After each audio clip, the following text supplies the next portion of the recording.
So I was born in Texas. My dad's Indian, but he was from Malaysia. Like he was one of the basically groups of Indians that just lived in Malaysia.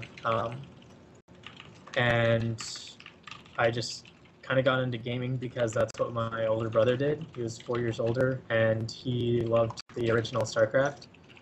And so I got into it like really early when I was like 8. I played the little known N64 version of StarCraft, and I've literally like just been playing StarCraft since I was 8, and I gradually like played it on the computer and then started playing it online, and I got pretty good at it. And then StarCraft 2 came out, so I just decided to play that, and you know, I just started getting on teams, getting better, and competing. So that was on the Nintendo, and he was really mad because he always played on the computer, but I always played on the Nintendo, so I got a lot better than him at, like, with the joystick and just moving around really quickly on the N64. Like, he was a lot better than me, it's just I'd always practice on the Nintendo, and that's the only place I would want to play him. No, I was always Zerg. Like, even in Brood War, I was pretty good. It's just I was caught in a very precarious position where, like, I was starting to get really good because I was at that age where I can actually, you know, get good at a game. I was something like 15, 16. And so I actually qualified for WCG USA, but I couldn't go. And I was caught in a position where I didn't play the beta of StarCraft 2, but I was getting really, really good at Brood War. But I had to switch over. So I wasn't good enough to be known in Brood War because it was kind of dying out. And at the same time, I didn't play beta, so I wasn't good enough to compete at StarCraft 2 right away. So the practice that I did when I started getting good at Brood War kind of like, it didn't really help me at all. And then it took me a while to get back at like competition level in StarCraft 2 because I was kind of behind not playing the beta.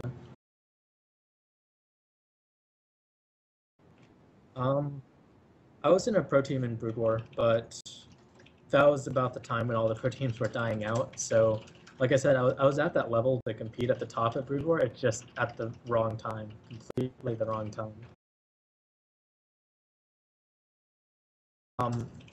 Like I said, like I was at the top level, and all the top Brood War pros knew me. So, one of them, he was Vile Striker. He was a Brood War pro and switched over to Vile. I just kind of messaged him, and I got a tryout, and so I did really well at the tryout, and Striker kind of like vouched for me that I'm a good player, so I kind of got in that way.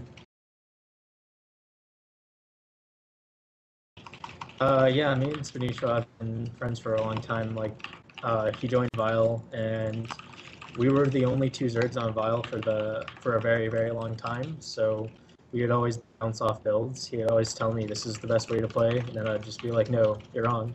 And then he'd just say I'm wrong. And then we actually play like polar opposite styles, but we bounce ideas off of each other, and it's kind of weird now because if you watch it now, the style that I was arguing was better, he uses, and the style that he says was better, I use. So we kind of like switched over time. I don't know how it happened, but... Oh yeah, we still discuss that. Like even yesterday, we have a chat log going on for like an hour about discussing what to do.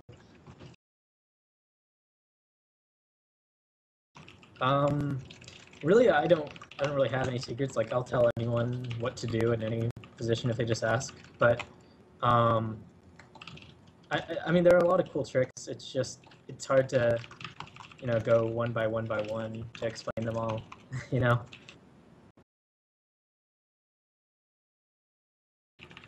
It's a lot about builds, like tons about builds. There's so many variations, and the standard is to just like fast expand, but the problem with that is that can die, right? And then anything else, it gets such you just get so far behind against it. Like it's really, really coin flippy. There are a lot of build advantages you can get, but considering you get past that stage, considering you get past the 5-minute mark, it actually isn't. It's really, really open, and there's a lot of variations. You can literally make any unit composition, and it'll work in a ZVZ. and I think that's pretty cool for the matchup. It's just the first 5 minutes. It's terrible. Okay. I had a question there. Actually, I saw one of your matches, ZVZ, on the stream. You actually delay your pool to 16, which as a Zerg player, I feel like, oh my god, it's late enough that I'm putting my 15 hatch. Now I'm gonna put my pool at 16. So why do you delay it so much? Is this like a economical advantage? You're trying to take out the extra drone or so? And that very game you got actually, I believe you got 6 pooled or something. You put 2 you put 2 Evo chambers, and you did this cool thing. It was something new for me, but what's the reason behind 16 pool in ZVZ? 16 is the latest pool you can get where you can make 2 queens right as your expansion finishes. Because if you go up to 17, then you don't have the spawning pull out in time to make the queen right away. Basically, you want it late enough that you have a lot of drones out, but you don't want to delay your second queen any. That's the reason for the timing. And I really shouldn't 15 hatch every game, but I do on ladder just because it's not good practice to have like a build order loss, like going like speed lane and then he 15 hatches. It's just really not good practice. And then if you do 15 hatch and they like 10 pull, it is good practice to like try and defend that, because maybe like 3 or 4 out of 10 games that they do that, you might be able to defend. And practicing that over and over gives you that slight maybe chance in a tournament game to actually be able to defend it. So I just feel like I get the most out of ladder practicing when I use that build.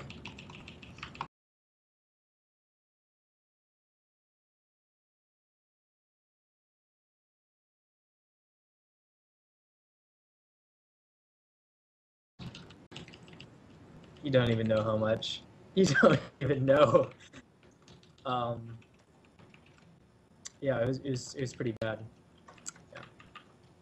Yeah, my mom actually didn't care. My dad was a bit adamant about me not doing this. I actually kind of kept it a secret how good I was and like how competitive I was playing, right? Because my computer was in the living room, right? My dad has no concept of professional gaming, or at least he didn't have one, right? He didn't know what this was, so I tried to like keep it a secret. You know, actually how good I was, and I was winning tournaments. Like, I didn't tell him about any of this. He just assumed it was a game I played when I wasn't, you know, studying. And once he actually found out, because I started like being invited to actual trips, he was not very happy with that.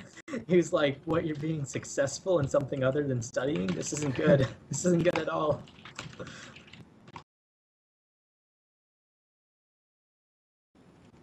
Just kind of does his own thing, you know. He doesn't really mind. Both my actually, I never really got much support from my family. It's either they were against it or they just didn't really care.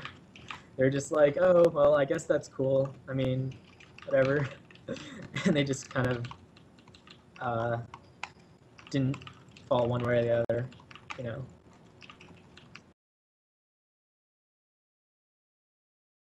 Well, I mean, the first tournaments I went to started happening when I went to some Austin lands in Texas, and the first big one that I won was the second one. I played against like Trimaster and beat him in the finals 4-2, and it was a long day. It was an excruciatingly long day. Like, the finals, each game was about 30 to 40 minutes long, and I ended up, yeah, it was ZVT back when like people didn't know how to play the matchup, back when like, and we were both like really non-aggressive macro styles back then, so every single game went to 40 minutes, and it was already like 12 o'clock, so I like edged out a victory, and I was like, wow, I actually did it. And you know, that was a really cool tournament there. It was really well organized. Like, they gave me a big check and everything, and it was a really cool tournament. And that's when I was like, you know, this is actually pretty fun. I'm gonna try and like be more competitive. Basically, what I started doing after that was like, if I wasn't at school and if I was done with studying, I was practicing. Like, I just tried not to waste my time. I just wasn't like laying down or just like watching TV. I was like, I had to be practicing something, either StarCraft or school or tennis. I did a lot of, but like I just didn't want to like waste my time at that point because I knew I could be doing a lot of stuff.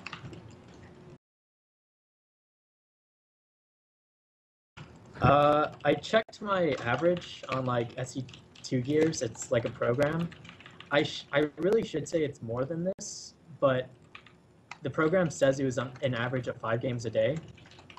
I think it's a bit more because I took a lot of breaks. Like, I think on average it was a lot more than that. It's just that's overall like throughout the entire time the game's been out is 5 games a day average.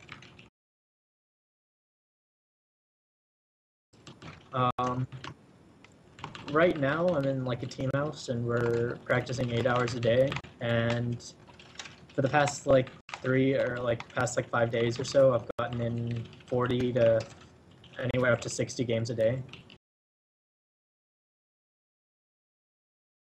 8 required, sometimes more. The switch over to Quantic was because Vile was kind of disbanding, so we just kind of merged teams, and we considered a name change, but Quantic had more rights to their name, so it was just easier to go with Quantic, and so that's kind of how everyone on Vile got into Quantic.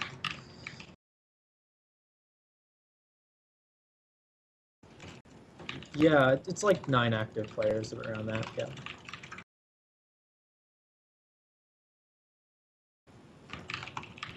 Yeah, we're partnered with Startail, so we kind of can use their house for players that Quantic feels they want to send to Korea.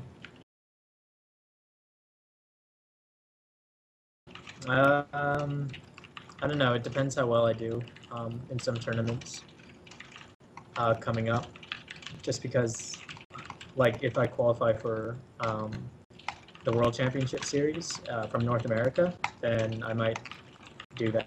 But if I don't know. I might just do college and then travel as well. But the problem with Korea is that I couldn't do college at the same time.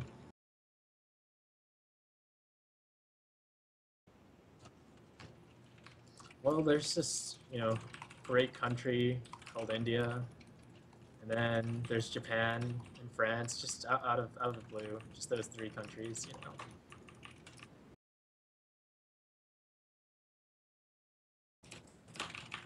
The competition for that qualifier is going to be like very, very tough. Not because of Americans really, but because they have Canadians as well, which I think the skill cap or like the players from Canada are actually much better. Yeah, and that's what's actually really scary. I'll just all in every game. It's okay.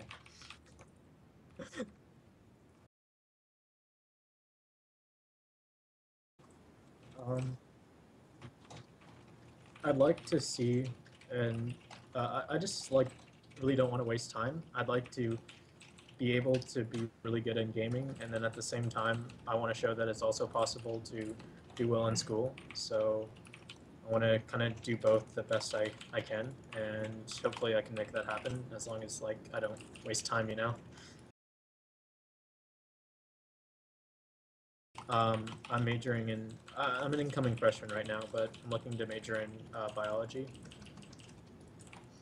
and then go into pre-med from there.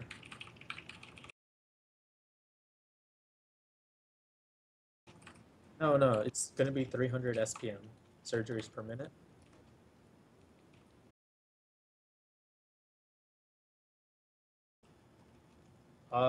Yeah, how is it there? Like, is it, I've actually never been, but I mean, I'd love to go, so. They always say it really depends where you go. Like, there are several different places, and it's just like, depending on the area, it's like a different country entirely. Like, um, so I, I don't really know how to answer this. It's just very, very diverse of a nation, and there are just so many different areas.